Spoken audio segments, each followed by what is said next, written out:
माहौल तो बहुत ही अच्छा है. The people who want to study they can just come and study.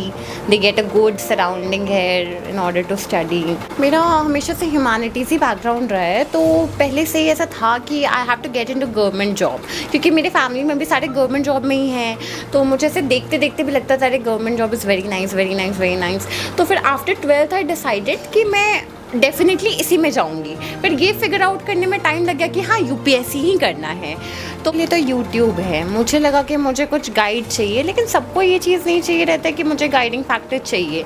मेरे साथ था कि मुझे कुछ चाहिए गाइडिंग फैक्टर जो मुझे थोड़ा मोटिवेट करे, आगे ले जाए इसमें. तो कोचिंग उनके लिए बहुत हेल्पफुल होता है, लेकिन जिनमें सेल्फ डिसिप्लिन है उनको कोचिंग की कभी कोई ज़रूरत नहीं है. पर ORN is very safe. Old Rajendra Nagar is very safe. ये बहुत ज़रूरी नहीं है आना अगर आप में डिसिप्लिन हो.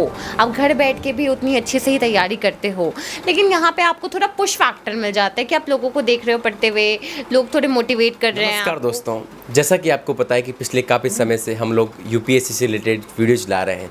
इसी सिलसिले में आज हम लोग ओल्ड राजेंद्र नगर में आए हैं. आज हमारे साथ एक मैम है जो यूपीएससी की तैयारी कर रही है ORN में रह के, और यहाँ का कैसा माहौल है, कैसा क्राउड है, और यहाँ पे बहुत सारी कोचिंग है, वो उसके बारे में बात करेंगे. इन्होंने कौन सी कोचिंग ली, इनकी तैयारी कैसे चल रही, सारे डाउट्स क्लियर हो जाएंगे आई होप. और वीडियो को लाइक करो और हमारे यूट्यूब चैनल को सब्सक्राइब करो. बात करते हैं. सबसे पहले आपका नाम और एजुकेशनल बैकग्राउंड के बारे में बताइए.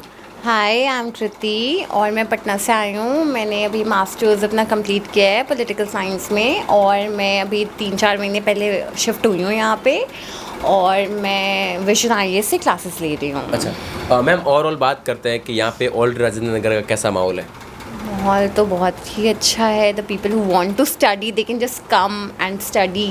दे get a good surrounding here in order to study. Refreshments भी अच्छे हैं और लाइब्रेरीज़ भी बहुत अच्छे हैं. कोचिंग इंस्टीट्यूट्स अच्छे हैं. लोग मोटिवेट होते हैं एक दूसरे को देख के, और मोस्टली सब लाइब्रेरी जाते हैं और फिर कोचिंग से आते हैं. आप भी लाइब्रेरी जाते हो? जी, मैंने ज्वाइन तो किया था, पर मुझे ऐसा लगा कि मेरा रूम ज़्यादा बेहतर है, तो फिर I started preparing from my room. अच्छा, तो जैसा कि आपने बताया कि आप पटना से हो, वहाँ पे भी पढ़ाई कर सकते हैं, लेकिन आप आखिर दिल्ली क्यों आए? क्योंकि दिल्ली आए मैं कोचिंग के लिए. कोचिंग ऑल दो ऑनलाइन ऑफलाइन दोनों चलती है, पर ऑफलाइन क्लासेस की बात थोड़ी अलग होती है. You can directly ask questions, you can interrupt the teachers in between if you are not understanding anything like that. तो उसके लिए मुझे लगा कि ऑनलाइन से बेहतर होगा ऑफलाइन क्लासेस लेना, तो मैं आ गई. फिर मैंने एनरोल कर लिया विजन IAS में. अच्छा, आप अभी जहाँ पे रह रहे हो उस पीजी का क्या नाम है, उसके बारे में बहुत कम शब्दों में अपने दोस्तों को अब बताइए एक बार. जी, मैं रह रही हूँ चौहान PG में, और मैंने इनके बारे में यूट्यूब पे ही देखा था, तो I went to their office और उनके पास बहुत ऑप्शंस थे. फिर उन्होंने मुझे 1-2 जो PGs दिखाए ना, उसमें जो पहली PG दिखाई वही मुझे बहुत पसंद आ गई. तो दे अंडरस्टैंड कि लोगों को क्या चाहिए, किस बजट में चाहिए, क्या क्या सुविधाएँ चाहिए, तो उसके अकॉर्डिंग वो दिखाते. ये नहीं कि आपको 10 जगह घुमाएंगे, आपको एक ही दिखाएंगे, वही बहुत अच्छा दिखाएंगे और आपको वो डेफिनेटली पसंद आ जाएगा. अच्छा, तो आपके अंदर ऐसा क्या मोटिवेशन था कि आखिर आपको UPSC या फिर IAS बनना है, IPS बनना है, आखिर क्या अंदर ऐसा जुनून था, जोश था, ऐसा क्या था? मेरा हमेशा से ह्यूमैनिटीज़ ही बैकग्राउंड रहा है, तो पहले से ही ऐसा था कि I have to get into government job, क्योंकि मेरे फैमिली में भी सारे गवर्नमेंट जॉब में ही हैं. तो मुझे ऐसे देखते देखते भी लगता था अरे government job is very nice, very nice, very nice. तो फिर आफ्टर 12th आई डिसाइडेड कि मैं डेफिनेटली इसी में जाऊंगी. फिर ये फिगर आउट करने में टाइम लग गया कि हाँ यूपीएससी ही करना है. तो फिर जब लोगों को देखती हूँ, उनकी पर्सनालिटीज़ देखती हूँ, the way they work for others, उनके ग्राउंड लेवल पे काम देखती हूँ, तो वो मुझे बहुत मोटिवेट करता है. ऐसे तो as an individual I can not do much, but if I become something, I get into UPSC, I get a good this rank, तो मैं डेफिनेटली लोगों को पॉलिसी मेकिंग से या किसी भी तरीके से लोगों के लाइफ में कुछ डिफरेंस ला सकती हूँ. तो मुझे लगा कि यूपीएससी करना ही बेटर होगा. अच्छा, जैसा कि आपने कि लास्ट 4 मंथ से आप यहाँ दिल्ली में रह रहे हो, जब आप पटना में रह के तैयारी कर रहे थे और अभी आप दिल्ली में रह के तैयारी कर रहे हो, कुछ फ़र्क लग रहा है या फिर जैसा वैसा पहले था अभी वैसा ही है? मैंने ऐसा कोई प्रिपरेशन वहाँ शुरू की नहीं थी. मेरा पोस्ट ग्रेजुएशन चल रहा था, वो जैसे ख़त्म हुआ वैसे मैं यहाँ आ गई, तो बस. अच्छा, तो अभी यहाँ का टाइम टेबल और डेली रूटीन के बारे में बहुत कम शब्दों में बता दीजिए आप. मैं सुबह उठती हूँ, सुबह से स्टार्टिंग से लेके जितने देर तक पढ़ पाऊँ, 4 घंटे 5 घंटे, वो मैं फ्रूटफुल रखना चाहती हूँ सुबह का टाइम. उसके बाद खाना खाया, उसके बाद थोड़ा बहुत नैप ले लिया, पढ़ना हो तो पढ़ लिया, अच्छे से न्यूज़पेपर पढ़ लिया. उसके बाद मैं क्लासेस जाती हूँ 5 बजे, फिर वहाँ से 8, साढ़े 8, 9 बजे तक आती हूँ. फिर न्यूज़पेपर कुछ हुआ, कुछ क्लास की रिविज़न हुई, वो की, उसके बाद हो गया. सुबह I try to get up early. अच्छा अच्छा. सुबह का time I keep it like fruitful. Okay. Okay, तो अभी आपकी पढ़ाई की क्या बेहतरीन स्ट्रेटजी है, जैसे कि अभी आने वाले कब अटेम्प्ट दे रहे हो आप, उसके लिए क्या स्ट्रेटजी बनाई आपने? मैं तो लोगों को देख रही हूँ, उनसे ड्रॉ कर रही हूँ कि उन्होंने क्या क्या क्या किया और मेरे पे क्या सूट कर रहा है. मैंने किसी किसी के स्ट्रैटेजीज़ को पिक किया, इम्प्लीमेंट किया, फिर उसमें से कुछ कुछ बहुत सारे लोगों में से किया कि हाँ ये की जा सकती है, तो इससे शायद बेटर हो. मेरा अटेम्प्ट तो 2023 का है, तो बस ऐसे ही जैसे. और मेरा फोकस है कि कोचिंग वाले क्या पढ़ा रहे हो उनको अच्छे से फॉलो करूँ मैं. अच्छा, तो कोचिंग वालों से मतलब कोचिंग लेने से बेनिफिट हुआ है नहीं हुआ? क्योंकि बहुत सारे एस्पिरेंट्स हैं जो गांव से बिलोंग करते हैं या दिल्ली नहीं आ सकते, इतने बड़े शहर में नहीं आ सकते, जो आप 9,000 का रेंट दे रहे वो नहीं दे पाते हैं. तो उन एस्पिरेंट्स जो गांव में रह के तैयारी कर रहे हैं उनको आप क्या बोलना चाहोगे? उनके लिए तो यूट्यूब है. मुझे लगा कि मुझे कुछ गाइड चाहिए, लेकिन सबको ये चीज़ नहीं चाहिए रहता है कि मुझे गाइडिंग फैक्टर चाहिए. मेरे साथ था कि मुझे कुछ चाहिए गाइडिंग फैक्टर जो मुझे थोड़ा मोटिवेट करे, आगे ले जाए इसमें.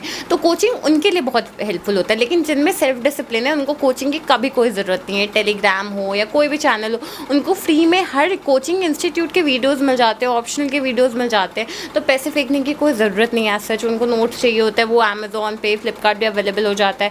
और एक कोचिंग वीडियोज़ के वीडियोज़ भी टेलीग्राम पे अवेलेबल होते हैं, तो बहुत ईजिली फ्री में डाउनलोड कर सकते हैं और वहाँ से पढ़ सकते हैं. और बाकी तो यूट्यूब है ही लोगों के पास, तो वो तो आपने फिर पैसे क्यों फेंके अगर आप बता रहे हो कि टेलीग्राम? सेल्फ डिसिप्लिन नहीं था मेरे में. मुझे लगा कि मैं यहाँ आऊँगी, एक रूटीन फॉलो होगा, मैं लोगों को देखूँगी ऐसे पढ़ रहे हैं वैसे पढ़ रहे हैं, तो वो शायद मेरे लिए मोटिवेटिंग फैक्टर होगा. हर बच्चे तो एक जैसे होते नहीं हैं, लोगों में डिसिप्लिन होता है, किसी लोगों में नहीं होता है. तो मेरे में उस डिसिप्लिन थोड़ी लैक कर रही थी. तो फिर मैंने सोचा कि मैं कोचिंग लेके देखती हूँ, शायद फ़ायदा करे. तो अभी तक तो सही है. अच्छा, और आपका ऑप्शनल सब्जेक्ट कौन सा है? उसके लिए आपने कहाँ से कोचिंग लिया, कैसे तैयारी की? मैंने अभी ऑप्शनल की क्लासेस लिए नहीं है, पर पब्लिक एडमिनिस्ट्रेशन है मेरा ऑप्शनल सब्जेक्ट, और ये मेरा बैचलर्स में सब्जेक्ट है और पोस्ट ग्रेजुएशन में. तो मेरी बेस तो उसमें बनी हुई है and I have few books जिन्हें मैं रेफ़र कर रही हूँ और मैं उसी से तैयारी कर रही हूँ ऑप्शनल की. अच्छा, तो स्टैंडर्ड बुक्स के बारे में बात करते हैं. अभी कौन कौन सी आपने बुक्स है जो अभी मतलब अभी तक आपने कवर कर दी है? मैंने मोस्टली मैं विजन के मटेरियल में, जैसे कि मैंने बताया मैं विजन में क्लासेस ले रही हूँ, तो मैं विजन के नोट्स और विजन के बुक पे डिपेंडेंट हूँ. और वहाँ के टीचर्स भी ऐसा बोलते हैं कि आप हम पे थोड़ा विश्वास करो, और सच में वहाँ के जो टॉपर्स हैं वो भी ऐसा बोल रहे हैं कि नहीं विजन के बुक्स मटेरियल्स बहुत अच्छे हैं. तो मैं थोड़ा उस पर डिपेंडेंट रह रही हूँ अभी. अच्छा, बहुत सारे गर्ल्स के मैसेज आ रहे हैं कि दिल्ली रहना सेफ़ है या नहीं है. यहाँ पे आप बहुत सारे एस्पिरेंट्स के पेरेंट्स हैं, उनको आप क्या बताना चाहेंगे, दिल्ली सेफ़ है या नहीं? बाकी जगह का तो आई वुड नॉट से, पर ORN is very safe. Old Rajendra Nagar is very safe. यहाँ के सारे रास्ते 10 बजे बंद हो जाते हैं, कोई भी अंदर, कोई गाड़ी अंदर नहीं आ सकती है. लोग आराम से टहल सकते हैं, घूम सकते हैं, लोग लाइब्रेरी जा सकते हैं, आ सकते हैं. यहाँ पे कोई किसी से ज़्यादा मतलब वैसे रखता नहीं है कि लोग छेड़ दे, ये कर दे, वो कर दे. नहीं, people are very reserved here. They are here to study and they just study. अच्छा, तो जैसा कि आपने बताया कि बहुत सारी लाइब्रेरीज है, लाइब्रेरी में या मतलब पढ़ने का मज़ा आता है या फिर रूम में, आपको क्या लगता है? मुझे तो लगता है ये स्टूडेंट पे डिपेंडेंट है. जैसे मैं थोड़ा बोल के पढ़ती हूँ, तो वो एटमॉस्फेयर मेरे को लाइब्रेरी में मिला नहीं, क्योंकि वहाँ पे लोगों को चुप रहना पड़ता है. जो अगल बगल पढ़ रहे हैं उनको दिमाग में रखना रहता है कि वो डिस्टर्ब ना हो. तो रूम सूट्स मी मोर. और जो शांति से पढ़ते हैं उनके लिए लाइब्रेरी बहुत अच्छी है, क्योंकि वो आपको एक बांध के रख देती है रूटीन में, तो इसलिए उनके लिए रूम. अच्छा, तो अभी बहुत मतलब आने वाले समय में आपका प्रीलिम्स आ रहा है, उसके लिए अभी आपने क्या प्लान्स बनाए हैं और आपके माइंड में क्या चल रहा है उसके लिए? प्रीलिम्स के लिए तो अभी तो मैं मेंस पे फोकस कर रही हूँ. प्रीलिम्स के लिए मैंने सोचा है 2-3 महीने पहले मैं प्रीलिम्स की स्ट्रैटेजी पे हिट करूँगी. अभी मैंने सोचा है कि मैं मेंस की तैयारी अच्छे से करूँ, क्योंकि प्रीलिम्स अगर निकल जाता है तो उसके बाद मेंस के लिए बहुत कम टाइम होता है. तो मेंस आपको तैयार करके रखना चाहिए और प्रीलिम्स हम 2-3 महीने पहले तैयार कर सकते हैं. अच्छा, बहुत सारे एस्पिरेंट्स ये भी पूछ रहे थे कि यहाँ पे ओल्ड राजेंद्र नगर में बहुत सारी कोचिंग्स है, वाजीराव है, दृष्टि है, अनअकैडमी है, जैसे विजन बताए वो है, मल्लुका IAS है, लेकिन आपने विजन IAS को क्यों चूज़ किया, इसके विषय क्या राज है? मैंने विजन आईएएस को चूज़ किया क्योंकि सेवरल रीज़न से एक दो टॉपर्स अभी विजन से निकले हैं, उनकी टेस्ट सीरीज़ बहुत अच्छी है। लोग भले ही किसी भी कोचिंग में जाएं, लेकिन वो लास्टली विजन की टेस्ट सीरीज़ देने आते हैं और टॉपर्स टॉक विजन बहुत होस्ट करता है। तो ये सब मेरे को लगा कि नहीं, सच में अच्छा है। और जब मैंने क्लासेस किए तो उसमें जो हमारे प्रोफेसर्स हैं, टीचर्स हैं, कोई ये रेवेन्यू ऑफिसर है तो कोई ऐसे है, वो आके फिर पढ़ा रहे हैं, तो उनकी अपनी स्ट्रैटेजी भी वो हमें बताते रहते हैं। तो टीचर्स फैकल्टी बहुत अच्छी है वहाँ की, तो मुझे लगा कि सही है। ओके, लास्ट सवाल की ओर चलते हैं। बहुत सारे एस्पिरेंट्स जो दिल्ली आना चाहते हैं, ओल्ड राजेंद्र नगर में रहना चाहते हैं, उनको आप क्या बोलना चाहोगे? मैं बोलूँगी कि ये तो लोगों पे डिपेंड करता है कि आप कैसी आपकी स्ट्रैटेजी है, कैसे आप तैयारी कर सकते हैं, आपकी डिसिप्लिन क्या है। ये बहुत ज़रूरी नहीं है आना, अगर आप में डिसिप्लिन हो, आप घर बैठ के भी उतनी अच्छे से ही तैयारी करते हो। लेकिन यहाँ पे आपको थोड़ा पुश फैक्टर मिल जाता है कि आप लोगों को देख रहे हो पढ़ते हुए, लोग थोड़े मोटिवेट कर रहे हैं आपको, तो बस वही एक फैक्टर आपको पुश करता है कि हाँ, आप और आगे पढ़ सकते हो।